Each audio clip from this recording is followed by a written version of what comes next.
Hai taruna-taruni sekalian, selamat berjumpa kembali pada video pembelajaran cara-cara memenuhi kewajiban dalam Marpol. Kompetensi dasar dan indikator pencapaian kompetensi.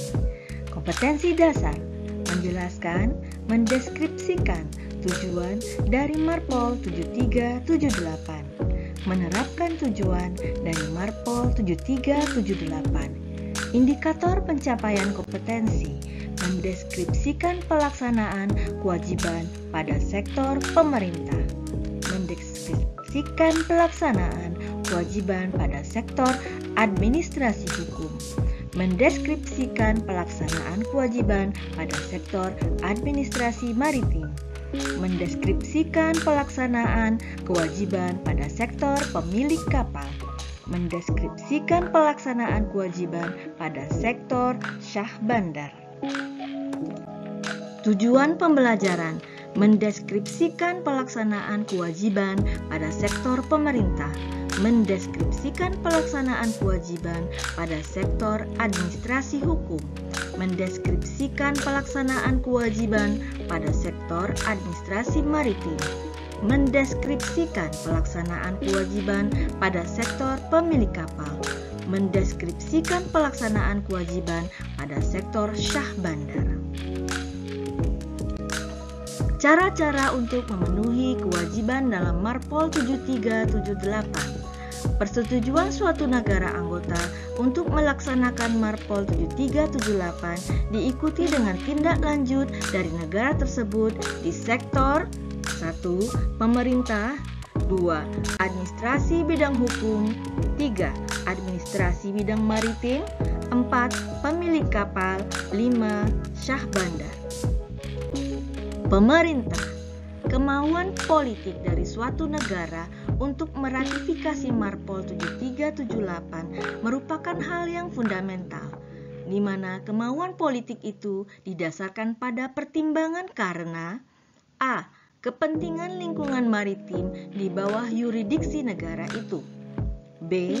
Keuntungan untuk pemilik kapal negara tersebut, yaitu kapal-kapalnya dapat diterima oleh dunia internasional, c.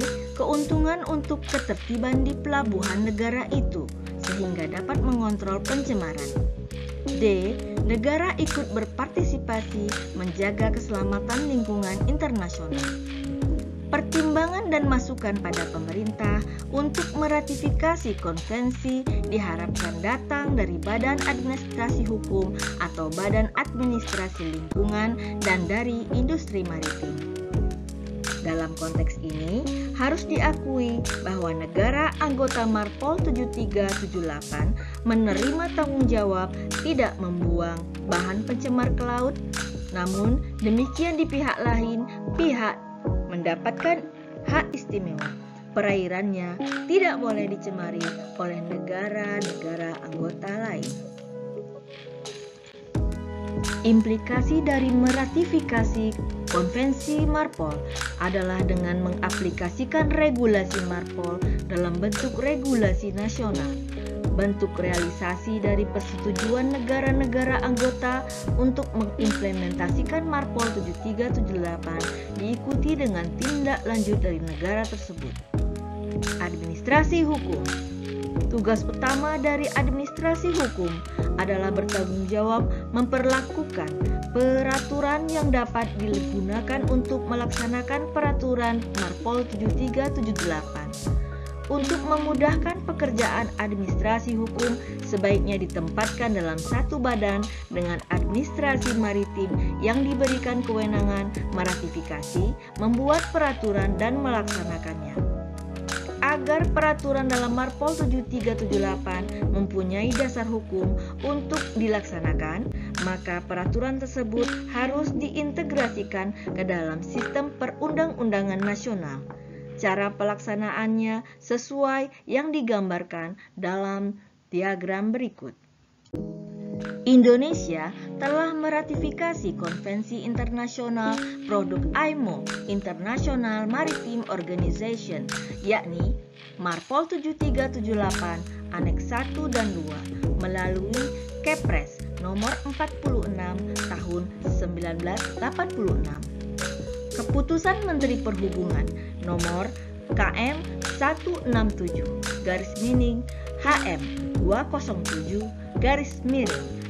PHB 86 tertanggal 27 Oktober 1986 tentang Sertifikat Internasional Pencegahan Pencemaran oleh Minyak dan Sertifikat Internasional Pencegahan Pencemaran oleh Bahan Cair Beracun. Sertifikat Internasional Pencegahan Pencemaran oleh Minyak dan Sertifikat Internasional Pencegahan oleh Bahan Cair Beracun bagi setiap kapal yang memasuki atau berada di pelabuhan atau terminal lepas pantai Indonesia melalui Keputusan Menteri Perhubungan nomor KM 215 AL 506 PHB 87 tertanggal 19 September 1987 tentang pengadaan fasilitas penampungan limbah dari kapal. Peraturan Menteri Perhubungan PM nomor 29 tahun 2004 tanggal 6 Agustus 2004 tentang pencegahan pencemaran lingkungan maritim. Peraturan Menhub ini terdiri dari 8 bab dan 89 pasal yang mengatur antara lain kapal bendera Indonesia yang berlayar ke luar negeri dan beroperasi dalam negeri harus dilengkapi peralatan pencegahan pencemaran oleh minyak dan pencegah pencemaran bahan cair beracun NLS. Administrasi Maritim. Administrasi maritim yang dibentuk pemerintah bertanggung jawab melaksanakan tugas administrasi pemberlakuan peraturan Marpol 7378 dan konvensi-konvensi maritim lainnya yang sudah diratifikasi.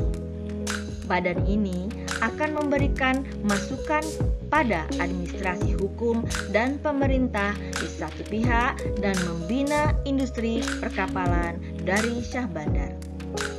Tugas dari administrasi maritim ini adalah melaksanakan Marpol 7378 bersama-sama dengan beberapa konvensi maritim lainnya. Disarankan untuk meneliti tugas-tugas tersebut guna identifikasi peraturan-peraturan yang sesuai dan memutuskan bagaimana memberlakukannya. Berdasarkan Keputusan Menteri Perhubungan Nomor 3 Tahun 2004 tentang penunjukan Direktur Jenderal Perhubungan Laut sebagai Designated Authority, pelaksanaan pengamanan kapal dan fasilitas pelabuhan internasional Ship and Port Facility Security (ISPS Code) bahwa Direktur Jenderal Perhubungan Laut telah ditetapkan sebagai administrator di bidang Maritime Safety and Maritime Environment Protection.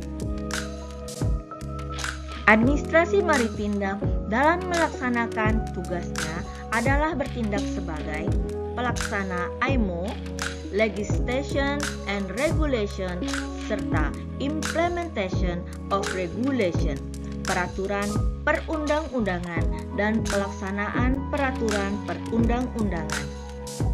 Instruction to Surveyor, instruksi kepada surveyor. Delegation of Surveyor and issue of certificate, delegasi surveyor dan penerbitan sertifikat. Record of certification, design approval, dan survey report, rekaman sertifikat, persetujuan desain, dan laporan survei.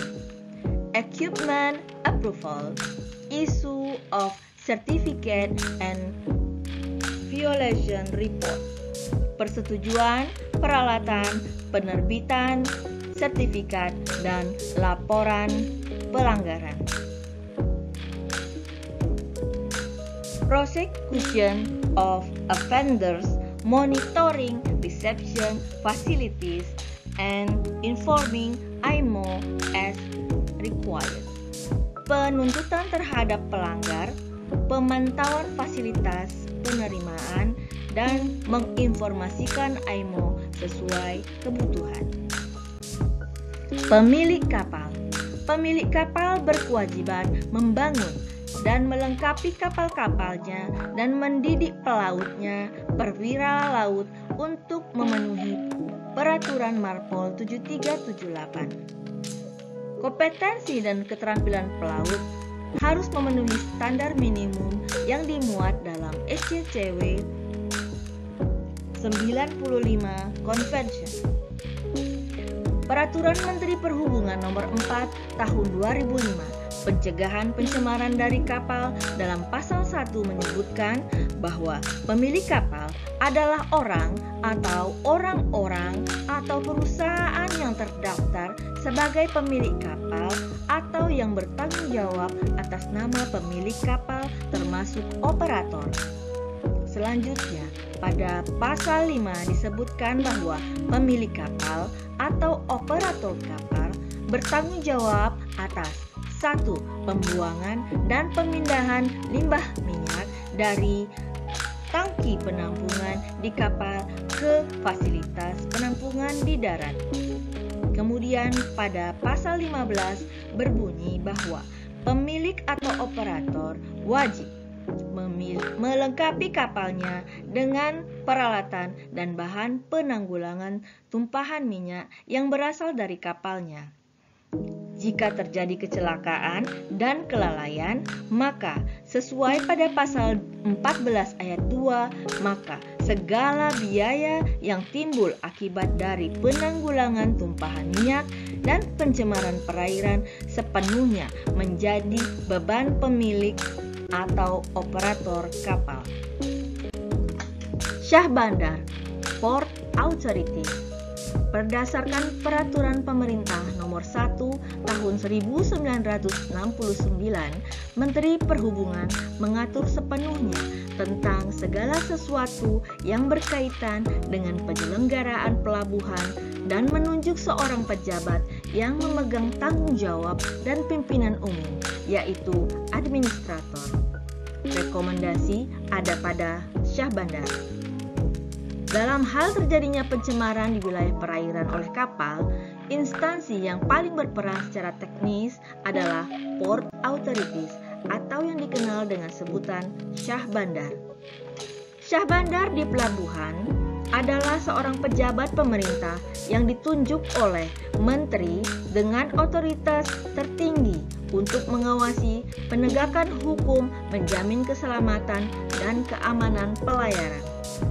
Salah satu otoritasnya adalah pencegahan dan pengendalian pencemaran minyak di laut oleh kapal tanker dalam pelaksanaan akan pengurangan dan pencegahan polusi. Syah Bandar memiliki peran utama dalam kewajiban negara sebagai negara yang berdaulat pesisir, termasuk diantaranya adalah penegakan hukum maritim, wilayah administratif, perdata, dan pidana.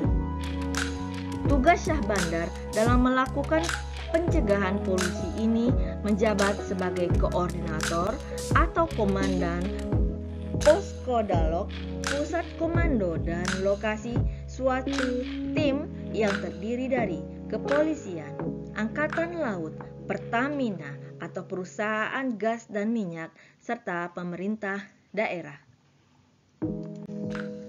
Pelabuhan atau kepala pelabuhan. Kantor Kesyahbandaran dan Otoritas Pelabuhan selanjutnya disebut dengan KSOP, merupakan unit pelaksana teknis di lingkungan Kementerian Perhubungan yang berada di bawah dan bertanggung jawab kepada Direktur Jenderal Perhubungan Laut. Tugas yang diemban adalah 1. Melaksanakan pengawasan dan penegakan hukum di bidang keselamatan dan keamanan pelayaran. 2. Koordinasi kegiatan pemerintahan di pelabuhan.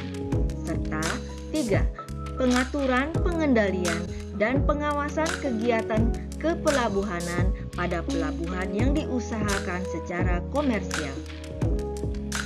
Peran Syah Bandar dalam sistem penegakan hukum laut Indonesia sangat strategis, mengingat wilayah yang ditegakkan meliputi sisi administratif terkait persyaratan administratif, surat menyurat, perizinan, dan lain-lain berhubungan dengan ketatausahaan kepelabuhanan dan teritorial laut. Kemudian penegakan wilayah perdata dan pidana terkait ganti kerugian dan denda atau saksi badan. Syah Bandar melakukan penegakan hukum laut dan hal terjadi pencegahan dan penanggulangan pencemaran minyak oleh kapal tanker, berperan sebagai komandan, mengkoordinasikan berbagai institusi untuk melakukan berbagai hal supaya pencemaran tersebut tidak berdampak semakin luas. Demikianlah video pembelajaran kali ini. Semoga kita berjumpa kembali pada video mendatang. Assalamualaikum warahmatullahi wabarakatuh.